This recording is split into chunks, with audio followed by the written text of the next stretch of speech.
मोअज़्ज़िज़ सामीन ग्राम, मेरी जानिब से आपको अस्सलाम वालेकुम। हम अपने चैनल जी टीवी में आपको खुशामदीद कहते हैं। आपने अभी तक हमारा अगर चैनल सब्सक्राइब नहीं किया तो बराए मेहरबानी हमारे चैनल को सब्सक्राइब कर लें, हमारी वीडियो को लाइक कर दें और बेल आइकन को क्लिक कर दें ताकि हमारी तमाम आने वाली वीडियो आपको मिलती रहे। जो दूसरों के लिए गड़ा खोदते हैं। दो औरतें काजी इब्ने लैला की अदालत में पहुंच गईं। ये अपने ज़माने के मशहूर व मरूफ काजी थे। काजी ने पूछा, तुम दोनों में से पहले बात किसने करनी है? इनमें से बड़ी उम्र वाली खातून ने दूसरी से कहा, तुम अपनी बात काजी साहब के आगे रखो। वो कहने लगी, काजी साहब, ये मेरी फूफी है, मैं इसे अम्मी कहती हूँ। चूँकि मेरे वालिद के इंतकाल के बाद इसने मेरी परवरिश की है, यहाँ तक कि मैं जवान हो गई। काजी ने पूछा, इसके बाद? वो कहने लगी, फिर मेरे चचा के बेटे ने मंगनी का पैगाम भेजा। इन्होंने इनसे मेरी शादी कर दी। मेरी शादी को कई साल गुजर गए, अज़वाजी ज़िंदगी खूब गुजर रही थी। एक दिन मेरी ये फुप्पी मेरे घर आई। मेरे शोहर को अपनी बेटी से दूसरी शादी की ऑफ़र कर ली। साथ शर्त ये रखी कि पहली बीवी यानी मैं का मामला फुप्पी के हाथ में सौंप दे। मेरे शोहर ने कंवारी दोशीज़ा से शादी के चक्कर में शर्त मान ली। मेरे शोहर की दूसरी शादी हो गई। शादी की पहली रात को फुप्पी मेरे पास आई। मुझे कहा, तुम्हारे शोहर के साथ मैंने अपनी बेटी ब्याह दी है।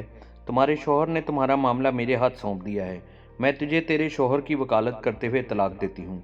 जज साहब, मेरी तलाक हो गई। कुछ अरसे बाद मेरी फुप्पी का शोहर सफ़र से थके हारे पहुँच गया। वो एक शायर और हुस्न परस्त इंसान थे। मैं बन समरकंद के आगे बैठ गई और उनसे कहा कि क्या आप मुझसे शादी करेंगे? खुशी का ठिकाना ना रहा। इसने फौरी हाँ कर ली। मैं इसके सामने एक शर्त रखी कि आप पहली बीवी यानी मेरी फुप्पी का मामला मेरे हाथ सौंप दें।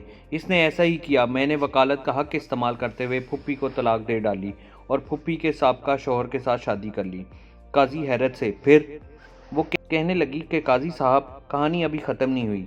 कुछ अरसे बाद शायर शौहर का इंतकाल हुआ। मेरी ये फुप्पी विरासत का मुतालबा करते हुए पहुँच गई। मैंने इनसे कहा कि मेरे शौहर ने तुम्हें अपनी ज़िंदगी में तलाक दी थी, अब विरासत में तुम्हारा कोई हिस्सा नहीं है। झगड़ा तूल पकड़ा। इस दौरान मेरी इद्दत भी गुजर गई। एक दिन मेरी ये फुप्पी अपनी बेटी और दामाद यानी मेरे साबका शौहर को लेकर मेरे घर आई और वरासत के झगड़े में मेरी इस साबिक शौहर को सालिस बनाया। इसने मुझे कई सालों बाद देखा था। मर्द अपनी पहली मोहब्बत नहीं बोलता। चुनाचा मुझसे यूं मिलकर इसने अपनी पहली मोहब्बत ने अंगड़ाई ली। मैंने इससे कहा, क्या तुम मुझसे फिर शादी करोगे? इसने हाँ कर ली। मैंने इसके सामने शर्त रखी कि अपनी पहली बीवी यानी मेरी फुप्पी की बेटी का मामला मेरे हाथ में दे। इसने ऐसा ही किया। मैंने अपने साबिक शौहर से शादी कर ली। इसकी बीवी को शौहर की वकालत करते हुए तलाक दे दी।